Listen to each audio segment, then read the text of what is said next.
1991년 1월 30일 전라북도 남원 인근의 한 시골 마을. 한겨울 대낮 마을 골목을 가르며 비명소리가 터져나왔다. 주민신고를 받은 경찰이 도착했을 때 구멍가게 안쪽 방에는 한 남자가 피를 흘린 채 쓰러져 있었다. 그 옆에는 체구가 작고 마른 여성이 서 있었다. 손에는 피 묻은 부엌칼과 과도가 들려 있었다. 경찰은 현장에서 여성을 바로 검거했다. 여성의 이름은 윤소정, 당시 30살. 부산에 사는 평범한 전업주부였다. 사망한 남성은 56살 박만수, 소정의 친정집이 있는 마을의 이웃이자 구멍가게 주인이었다.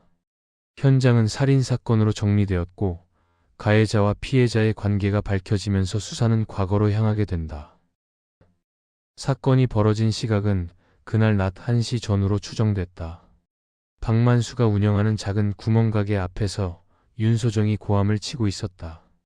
할 말이 있으니까 밖에 나와서 얘기 좀 합시다. 하지만 박만수는 밖으로 나오지 않았다. 대신 가게 안쪽 방에서 거친 욕설만 쏟아냈다.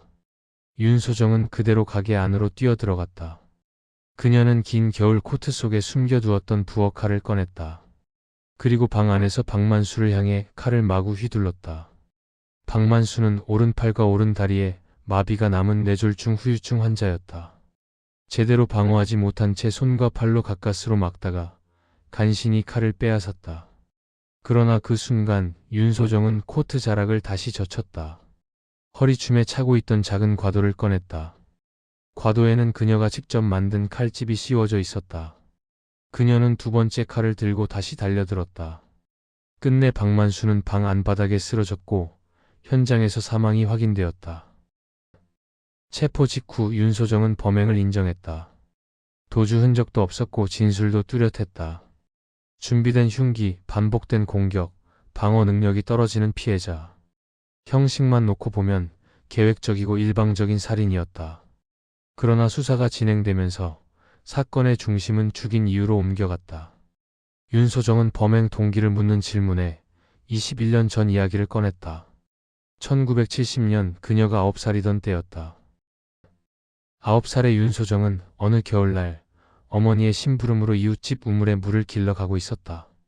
그때 구멍가게와 마주 보던 집에서 한 남자가 불렀다. 소정아, 아저씨 심부름 좀 해줄래? 잠깐 이리 들어와봐. 그 집에는 소정과 같은 나이의 남자아이가 살고 있었다. 친구의 아버지였고 평소 익숙한 어른이었다. 집 안으로 들어간 소정은 곧바로 벽 쪽으로 밀려났다. 남자는 소정의 옷을 강제로 벗겼고 입을 막았다. 그리고 어린아이를 상대로 성폭력을 저질렀다. 이후 열흘 동안 소정은 제대로 걷지 못했다. 몸에서는 피가 멈추지 않았고 통증 때문에 등을 펴고 서 있기가 어려웠다. 그러나 집 안에서는 아무 말도 나오지 않았다. 가해자는 아이에게 이렇게 말했다. 오늘 있었던 일 누구한테 말하면 안 된다. 말하면 너도 죽고 너희 엄마 아빠, 오빠 언니 다 죽는다. 아이는 그대로 입을 다물었다. 사건은 신고되지 않았다. 시간이 흘러 윤소정은 초등학교를 졸업하자마자 서울로 올라갔다. 70년대 시골집에서 딸이 도시로 가정부 일을 나가는 건 흔한 일이었다. 가정 형편을 돕기 위해 큰형 학비를 대기 위해 소정도 그렇게 도시로 보내졌다. 사춘기를 지나면서 소정은 그날의 일을 다시 떠올리게 된다. 그제야 자신이 당한 일이 단순한 나쁜 일이 아니라 명백한 성폭행이라는 사실을 알게 됐다. 하지만 그때도 누구에게 말하지 못했다. 당시 법은 성폭력을 정조에 관한 죄로 규정했다. 피해자의 상처보다 피해자가 순결을 잃었는가에 더 초점이 맞춰져 있었다. 피해자 스스로 죄책감을 느끼게 만드는 구조였다. 윤소정은 침묵을 유지한 채 일만 하며 시간을 보냈다. 그 사건은 말로 꺼내지 못하는 채 머릿속에서만 반복 재생되는 기억이 되었다. 성인이 된 뒤 소정은 결혼했다. 그러나 신혼 첫날 밤 남편이 다가오자 그녀는 갑자기 비명을 지르며 집 밖으로 뛰쳐나갔다. 남편은 이유를 알지 못했다.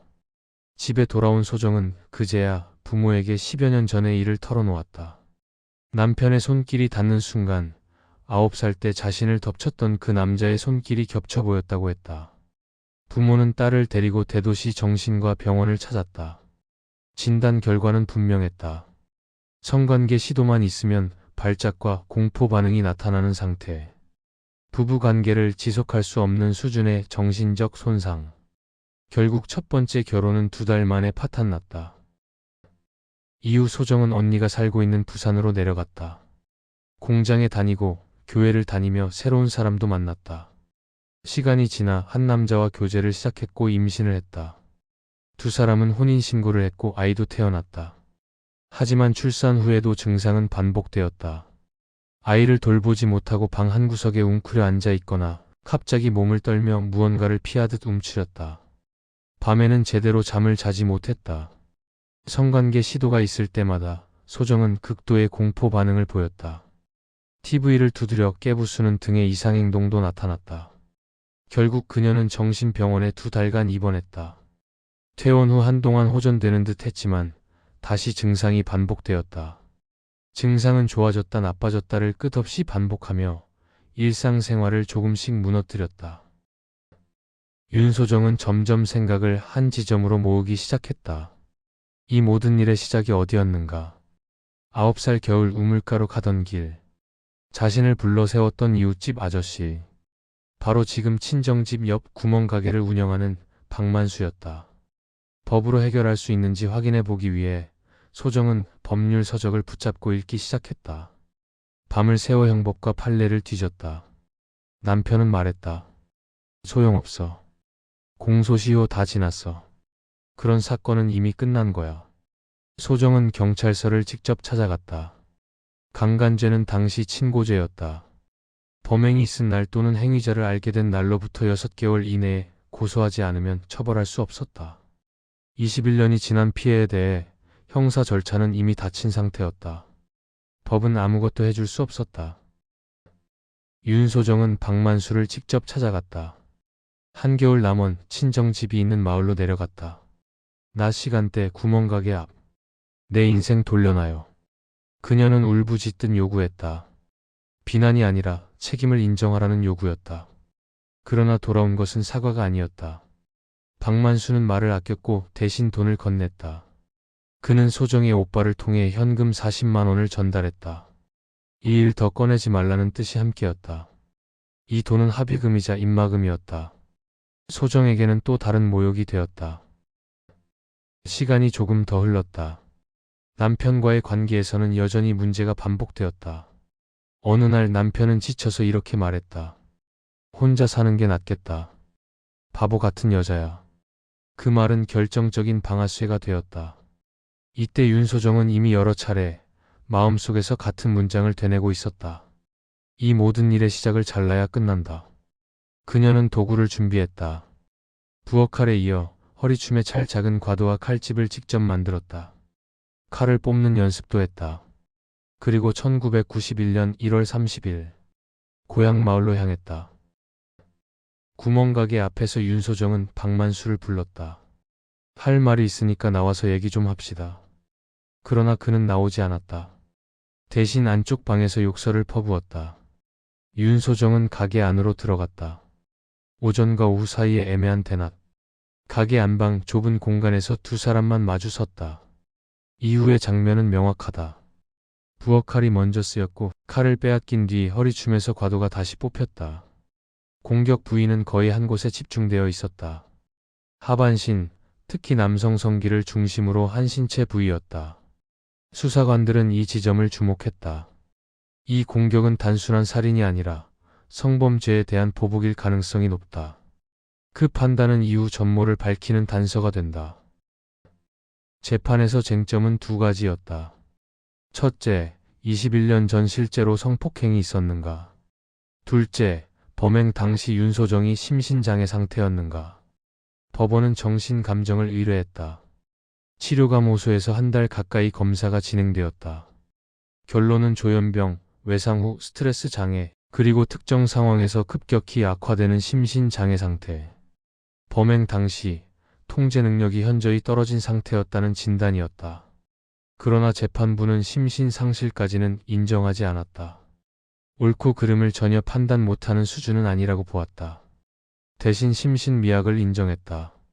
일반적인 기준이라면 미리 흉기를 준비하고 방어 능력이 떨어지는 피해자를 살해한 사건. 무기징역, 경우에 따라 사형까지도 고려될 수 있는 사안이었다. 하지만 이 사건의 판결은 달랐다. 선고 공판에서 재판장은 마지막으로 피고인에게 물었다. 하고 싶은 말이 더 있습니까? 윤소정은 고개를 숙인 채 거의 들리지 않을 정도의 목소리로 한마디를 했다. 재판장은 듣지 못했고 옆에 변호인에게 다시 물었다. 변호인은 짧게 전했다. 나는 짐승을 죽였어요. 재판부는 그 한 문장을 긴 세월 동안 이어진 절규로 받아들였다. 결국 법원은 9살 때 자신을 성폭행했던 남자를 살해한 30세 피고인에게 징역 2년 6개월, 집행유예 3년, 그리고 치료감호 처분을 선고했다. 무죄는 아니었다. 그러나 실형도 아니었다. 법이 허용하는 가장 낮은 형량과 보호를 겸한 판결이었다. 치료감호소에서 1년 7개월을 보낸 뒤 윤소정은 사회로 돌아왔다. 집행유예 기간 동안 추가 범죄 없이 지냈고 실형은 집행되지 않았다. 출소 후 10여 년이 지난 어느 날, 한 영화 감독이 그녀의 삶을 영화로 만들기 위해 찾아왔다. 과거 이야기를 묻는 질문에는 거의 아무 대답도 하지 않았다고 한다. 그러나 아들의 근황을 묻는 질문에 그녀는 잠시 표정을 바꾸었다. 어제 아이와 축구를 했고 골을 넣는 모습이 멋있었다고 말했다. 그 이후 그녀가 어디에서 어떤 이름으로 살고 있는지는 알려져 있지 않다. 이 사건은 한 시골 마을의 살인사건으로 시작했다. 그러나 법정과 언론, 사회의 시선은 곧 다른 질문으로 옮겨갔다. 아동 성폭력 피해가 한 사람의 인생을 어떻게 파괴하는가? 제때 신고되지 못한 범죄가 공소시효라는 장벽 뒤에 숨으면 어떤 결과를 낳는가? 그리고 법이 보호하지 못한 피해자가 스스로 처벌자가 되었을 때 그를 어떻게 보아야 하는가? 이 사건 이후 우리 사회는 아동 청소년 성폭력 범죄의 심각성을 다시 검토하게 된다.